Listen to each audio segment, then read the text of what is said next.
মই 18 নং মানাস চেৰপাং সমষ্টিৰ বালিমাৰী গাঁৱৰ এজন অনাবৰৰ সদস্য আছিলোঁ। আজি বিগত 17 বছৰে আমি চাইছোঁ যে বিটিচিত আমাৰ অনাবৰ কৰি কোনো লাভ নহ'ব, অনাবৰ কেতিয়াও চৰকাৰ গঠন কৰিব নোৱাৰিব। সেইকাৰণে মই ভাবিছোঁ আজি PPF দলে যি 2012 চনত যি PPF চৰকাৰ থকা অৱস্থাত যি দুৰ্নীতি হ'ল সেই পৰিপ্ৰেক্ষিতত অনাবৰৰ জন্ম হৈছিল।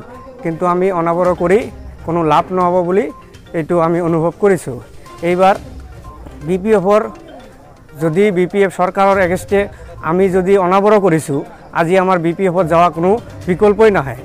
আমি BPFত যোৱা মানে আমি BPF যিটো বৰ্জন কৰিছোঁ, যিটো BPFে আজি ভাল নাপাই অনাবৰ কৰিছোঁ, আজি আমি অনাবৰ ৰাইজ কিয় আমি BPFত যাম।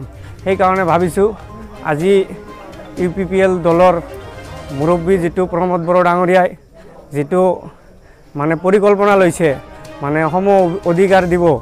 আজি যিটো 17 বছৰে BPF চৰকাৰে আজি আমাৰ মাইনৰিটি মানুহক চোৱা নাই।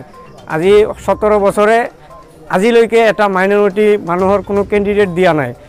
আজি প্ৰমোদ বড়ো ডাঙৰীয়াই আজি তেওঁ মানে ফাৰ্ষ্ট অপেনিঙতে 5জন মুছলমান কেণ্ডিডেট দিছে আৰু হয়তো CWCৰ সদস্যটো আমাৰ মুছলমান মানুহ ৰাখিছে।